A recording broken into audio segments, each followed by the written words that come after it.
Hello students.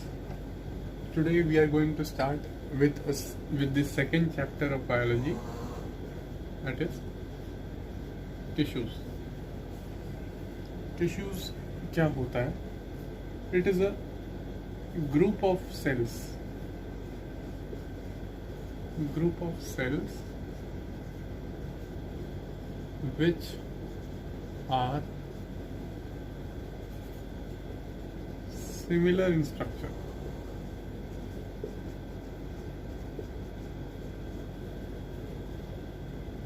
And perform a specific function. This is known as tissues. Tissues एक group of cell है, ठीक है. जब काफ़ी सारे सेल्स एक दूसरे से अटैच्ड हों, then it is a group of cells which are similar in structure. उनका स्ट्रक्चर जो है सिमिलर होना बहुत ज़रूरी है, ठीक है. अगर एक ही टाइप का स्ट्रक्चर नहीं हुआ तो वो फंक्शन परफॉर्म करना बहुत ही मुश्किल होता है. And they perform a specific function.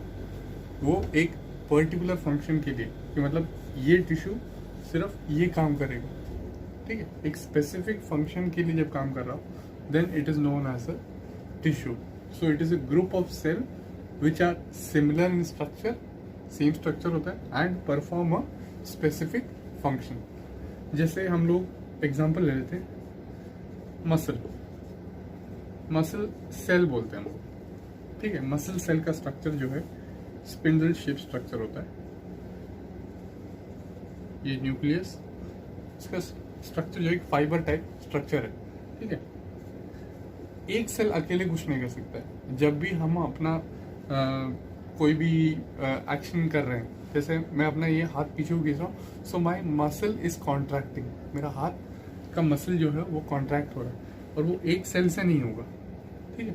Many cells come together to form a tissue, ठीक है. And these group of cells, muscle cell के बहुत सारे सेल्स को जब ग्रुप करके एक स्पेसिफिक फंक्शन के लिए यूज किया जा रहा है, ठीक है. I am using my muscle tissue to contract my hand. मैं अपने हाथ को पीछे खींचने के लिए या कॉन्ट्रैक्ट करने के लिए द मसल इज यूज और the muscle tissue is use. वो मसल सेल से बना. So this is about tissue. Tissue, the term tissue was coined by a scientist called Xavier Bachet. Xavier Bachet in 1792. मेरे को spelling में थोड़ा सा doubt है, एक बार बुक में है वो एक बार देख लेना. तो जेवियर बैशेट में ये नाम दिया था. एंड स्टडी ऑफ टिश्यूज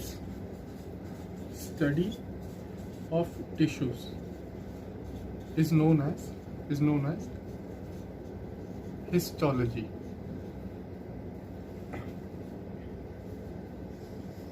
जैसे हम लोग एक स्पेसिफिक सब्जेक्ट पढ़ रहे हैं, जैसे बायोलॉजी, केमिस्ट्री, वैसे ही अगर हम स्पेशली टिश्यूज़ के बारे में पढ़ें तो उसको हम हिस्टोलॉजी कहते हैं. And Xavier Bichat is known as the father of histology. उन्होंने ही ये नाम दिया था टिश्यूज, और वही फादर ऑफ हिस्टोलॉजी भी माने जाते हैं. He is also known as the father of histology. This is the basic introduction about tissues. Now what is tissues used for? Mainly tissues कहाँ पर काम आता है? जैसे मैंने अभी बताया, ग्रुप ऑफ सेल्स जब हम कोई एक स्पेसिफिक फंक्शन के लिए यूज कर रहे हैं तो उसको टिश्यू बोलते हैं. And multicellular organisms cellular organisms use tissues, mainly सारे मल्टी सेलुलर ऑर्गेनिज्म जो है वो टिश्यूज यूज करते हैं। जैसे हमारे जैसे कॉम्प्लेक्स बॉडी स्ट्रक्चर हो या फिर प्लांट्स हो गए, प्लांट्स और एनिमल्स जो है ये सारे कॉम्प्लेक्स बॉडी स्ट्रक्चर में आते हैं क्योंकि बहुत ही सारे सेल्स एक दूसरे से अटैच्ड हैं, they form tissues and many tissues attach to form organ and many organs attach to form an organ system. काफी सारे ऑर्गन्स मिलके ऑर्गन सिस्टम बन रहा है और सारे ऑर्गन सिस्टम मिलके एक ऑर्गेनिज्म बन रहा है। ठीक है, सो इतना कॉम्प्लेक्स स्ट्रक्चर, इतना कॉम्प्लेक्स बॉडी इसको चलाने के लिए बेसिक से शुरू करते हैं और स्पेसिफिक फंक्शंस के लिए एक एक चीज को अलॉट कर रहे हैं। So this is very much important. So tissues is the need when division of labor is done। Division of labour के लिए टिश्यूज का फॉर्मेशन होता है। फॉर्मेशन ऑफ टिश्यूज का मेन रीजन है ये है, फॉर्मेशन ऑफ टिश्यू का मेन रीजन ये होता है कि डिविजन ऑफ लेबर हो जाता है। अगर एक ही सेल को मैं सारे काम करने के लिए बोलूँ, ठीक है, सिर्फ एक ही सेल है, उसी को सारे काम करना है, then it is very difficult for that cell to perform each and every function. But I have a particular similar type of cells which are assigned with one function। उनको सिर्फ एक ही function करना हो तो it becomes much more easier। So the main reason of formation of tissues is the division of labor। कि मतलब जो भी काम कर रहे हैं वो काम को डिवाइड करने के लिए, ताकि the complexity of the organism decreases। तो मेन रीजन ये है टिश्यू फॉर्मेशन का। और प्लांट में टिश्यूज अलग होते हैं, एनिमल में टिश्यूज अलग होते हैं। मेन रीजन क्या है? फर्स्ट, प्लांट ऑटोट्रॉपिक होता है, अपना फूड खुद क्रिएट कर रहा है, लेकिन एनिमल उस तरह से नहीं है, हेटेरोट्रॉपिक है, तो वो प्लांट पे डिपेंडेंट है। ठीक है, इस वजह से दोनों का टिश्यूज में स्ट्रक्चर में फंक्शन आएगा। ये खुद बना रहा है तो उस हिसाब से सनलाइट को ऑब्जॉर्व करने के लिए या फिर जो भी है वाटर को सबको ब्रेक डाउन करने के लिए अलग स्ट्रक्चर है। उसी तरीके से एनिमल्स के लिए अलग स्ट्रक्चर है, because they have to digest plant और एनिमल प्रोटीन, जो भी एनिमल का ब्रोकन डाउन फूड जो है वो चीज़ को ब्रेक डाउन करने के लिए उनको अलग स्ट्रक्चर चाहिए। उसी तरीके से एनिमल मूविंग होता है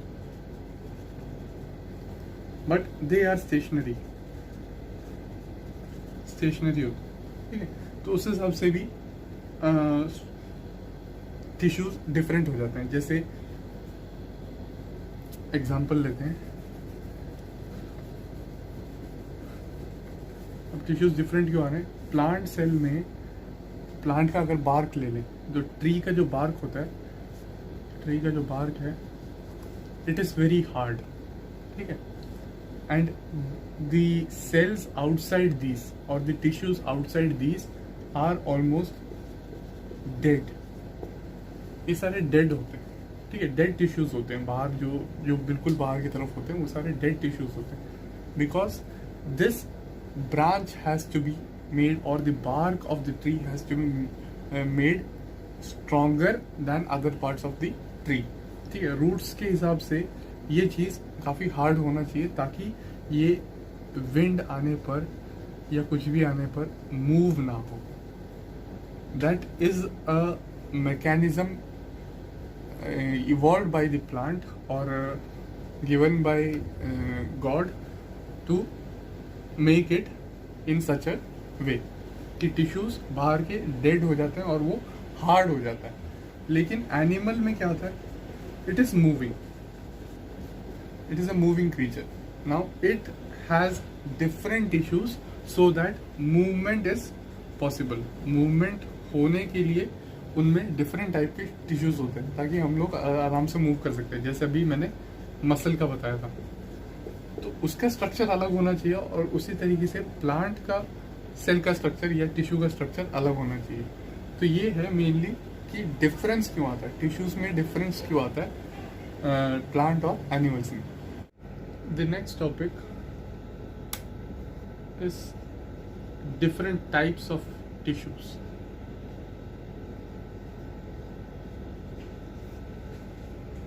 पहले मैंने बताया कि प्लांट टिश्यूज और एनिमल टिश्यूज अलग अलग हैं क्योंकि उनका स्ट्रक्चर या फंक्शन सब कुछ अलग अलग है. तो उसी हिसाब से प्लांट टिश्यू में दो मेन कैटेगरी आती है.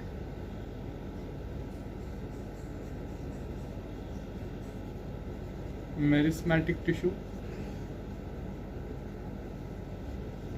और परमानेंट टिश्यूज. Permanent tissues. फिर मेरिस्मेटिक के अंदर डिफरेंट कैटेगरीज और हैं और परमानेंट टिश्यूज में भी डिफरेंट कैटेगरीज हैं. तो जब ये टेबल बना हो गया अपनी कॉपी में तो इसके नीचे को 7-8 लाइन और छोड़ देना, तो बाकी हम बाद में ऐड करते रहेंगे जो जिस हिसाब से हम पढ़ रहे हैं. Now we will learn about the difference between meristematic and permanent tissues. कि इन दोनों में डिफरेंस क्या है या फिर ये है क्या.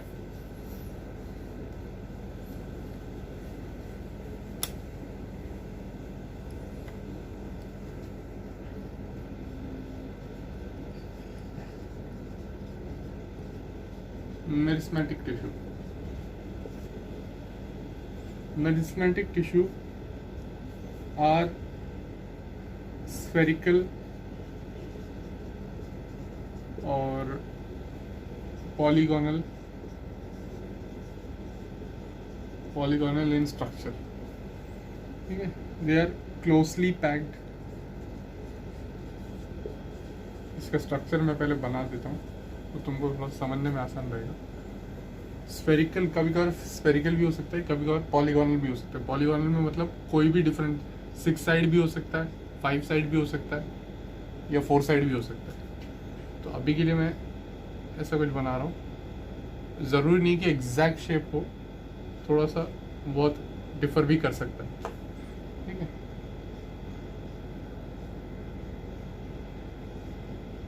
इसके बीच में nucleus.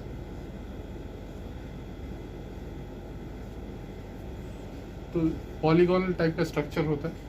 They are closely packed. बीच में गैप नहीं है, इंटरसेलुलर स्पेसेस नहीं है.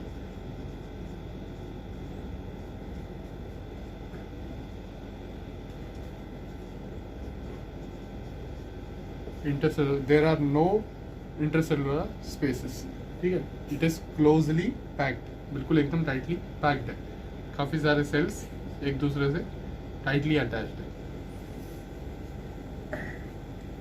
They help in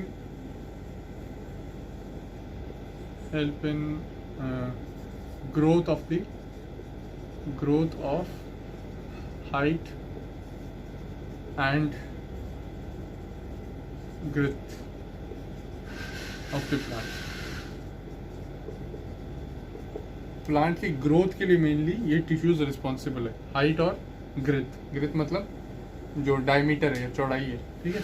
तो हाइट और ग्रेथ बढ़ाने में ये टिश्यूज का मेन रोल होता है. और इसके जो मेन प्रॉपर्टी है मेरिस्मेटिक टिश्यू में, जो परमानेंट टिश्यू से अलग क्या है, इसमें cell wall is thin. Cell wall is thin and the cytoplasm inside cytoplasm is dense. ठीक है. काफी गाढ़ा होता है. जो अंदर जो लिक्विड है वो थोड़ा जेल टाइप या फिर डेंस फॉर्म में होता है. उसके बाद साइटोप्लाज्म हो गया. वैक्यूल. Vacuole is small.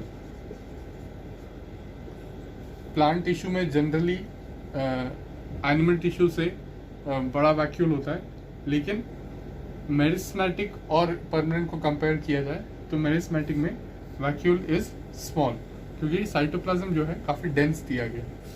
उसका एक रीज़न भी है क्योंकि वो ग्रोथ में काफ़ी हेल्प करता है। तो ग्रोथ में वैक्यूल से ज़्यादा साइटोप्लाज्म में चीज़ें काफ़ी ज़्यादा हैं, तो इस वजह से साइटोप्लाज्म लेंस दिया गया। So these are the general properties of meristematic tissues.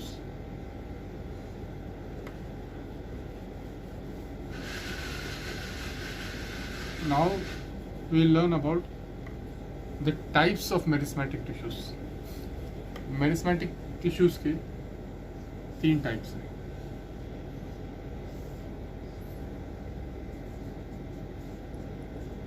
Apical,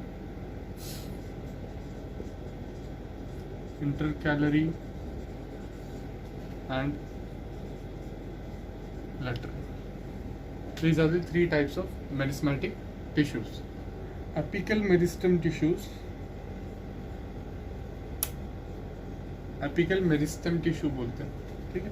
apical meristem tissues are present in the root and shoot tip. Root और शूट टिप पर प्रेजेंट होता है। इंटरकैलरी जो होता है ये नोड्स पर प्रेजेंट होता है। प्लांट जहाँ पर लीव्स से मिलता है, दैट नोड्स, उस नोड्स पर प्रेजेंट होता है intercalary meristem tissues. Intercalary meristem जो है वो नोड्स पर होता है। और लेटरल जो है, लेटरल हमेशा बार्क के नीचे, बिलो दी बार्क, ठीक है। इसको कैम्बियम भी बोलते हैं, कैम्बियम, बार्क कैम्बियम के नीचे। तो ये जो है, since they are present on the root and the shoot, root मतलब सबसे नीचे जो सॉइल के नीचे है, तो उसके टिप्स पर, सॉइल के नीचे जो प्लांट का पार्ट सॉइल के नीचे है, उसके टिप्स पर एपिकल मेरिस्टेम होता है। एपिकल मेरिस्टेम शूट्स के टिप पर और शूट और रूट के टिप पर। तो इस वजह से क्या है, प्लांट और ग्रो होता है, नीचे की तरफ को ग्रो होने का काम इस एपिकल मेरिस्टेम की वजह से हो रहा है। और इंटरकैलरी जो है नोड्स पर है, प्लांट और लीफ के नोड पर। तो वहाँ पर कोई ब्रेकेज हो, कुछ भी हो, तो वहाँ पर हीलिंग का काम सारा इंटरकैलरी का होता है। और बार्क कैम्बियम जो लेटरल मेरिस्टेम है, बार्क कैम्बियम में प्रेजेंट है। तो जो स्टेम है, स्टेम के अंदर वाली साइड पर लेटरल कैम्बियम होता है, इस साइड पर, ठीक है। और they help in the growth और ग्रेथ ऑफ द प्लांट,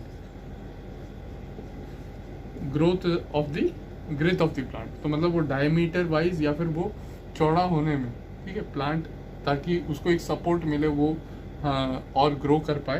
तो इसके लिए लेटरल कैम्बियम होता है या लेटरल मेरिस्टेम होता है बार्क के अंदर, बार्क कैम्बियम के अंदर। These are the types of 3 types of meristematic tissues. इसके फंक्शंस क्या है, जो मेरे को पहले बताना चाहिए था, पहले फंक्शंस बता के मैं शुरू करता तो थोड़ा और इजी होता, लेकिन कोई नहीं।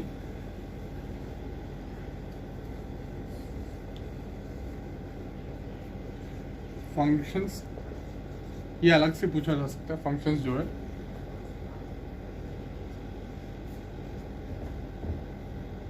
Meristematic tissues acts as parent tissue, parent tissue की तरह काम करता है, क्योंकि इस टिश्यूज में से ही अगला टिश्यू प्रोड्यूस होता है, ठीक है।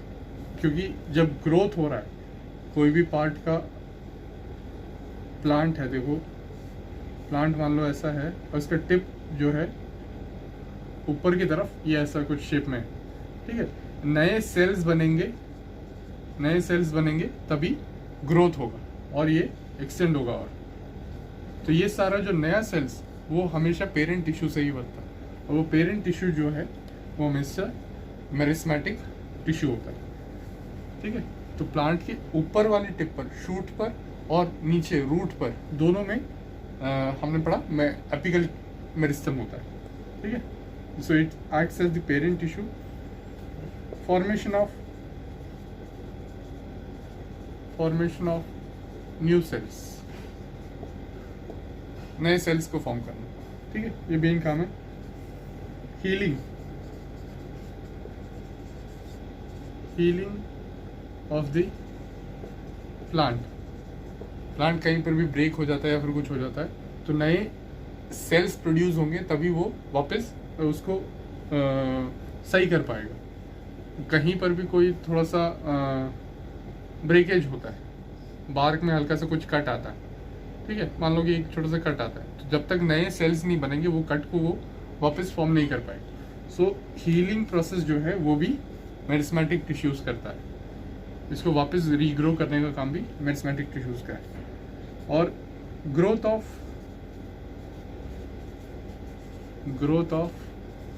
न्यू लीव्स,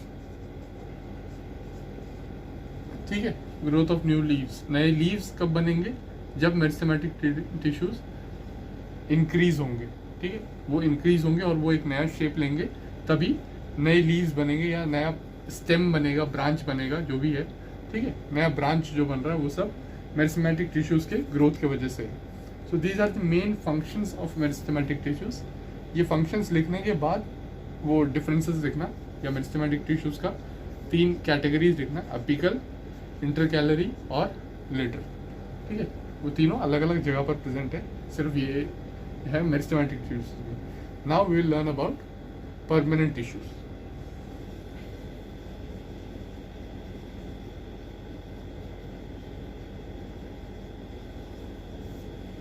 परमानेंट टिश्यूज जो है they are derived from the meristematic tissue, ठीक है, मेरिस्मेटिक टिश्यू से ही बन रहा है। मेरिस्मेटिक टिश्यू क्या है कि रिप्रोड्यूस करता रहता है, या फिर वो इट हैज अ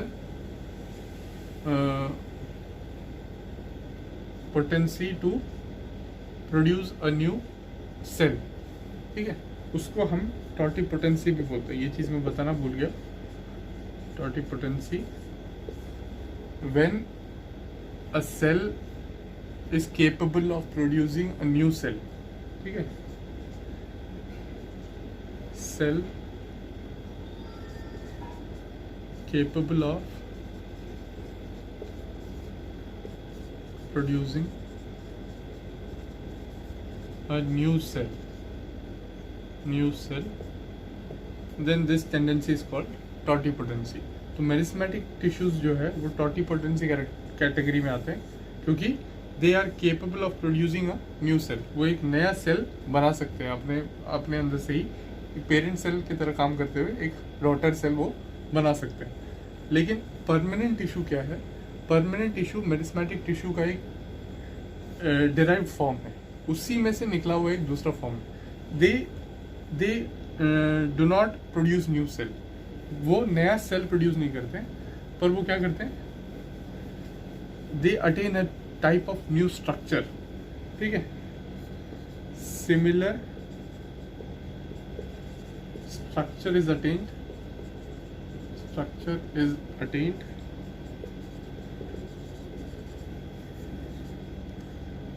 perform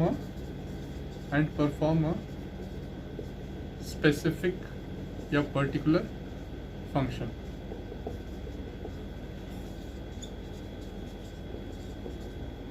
ठीक है। काफी सारे मेरिस्टेमेटिक टिश्यूज एक पर्टिकुलर शेप ले लेते हैं, ठीक है, पर्टिकुलर शेप लेके वो एक पर्टिकुलर फंक्शन को असाइन कर लेते हैं कि हम लोग यही काम करेंगे, ठीक है, and they permanently do that particular function.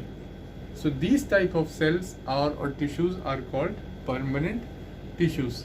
तो ये mainly reproduce नहीं कर रहे, इनका काम ग्रोथ का नहीं है, बल्कि प्लांट को और किसी तरीके से एक पर्टिकुलर फंक्शन में हेल्प करते हुए उनको प्लांट को हेल्प करने का काम है इनका, ठीक है। स्ट्रक्चर थोड़ा सा डिफरेंट होगा क्योंकि लेकिन मेरिस्मेटिक टिश्यू से ही बना हुआ है, ठीक है। उसके अलावा जो पॉइंट्स हमने मेरिस्मेटिक टिश्यू के लिए डिस्कस किए थे वही उसी की तरह उल्टा है इसमें। हमने उसमें पढ़ा था कि सेल वॉल थिन है, इधर cell wall will be thicker, और साइटोप्लाज्म डेंस पढ़ा था उधर, तो साइटोप्लाज्म इधर थोड़ा और लिक्विड है, cytoplasm is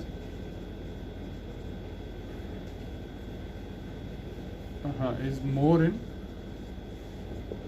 a liquid form, is in a liquid form, ठीक है, is in a liquid form।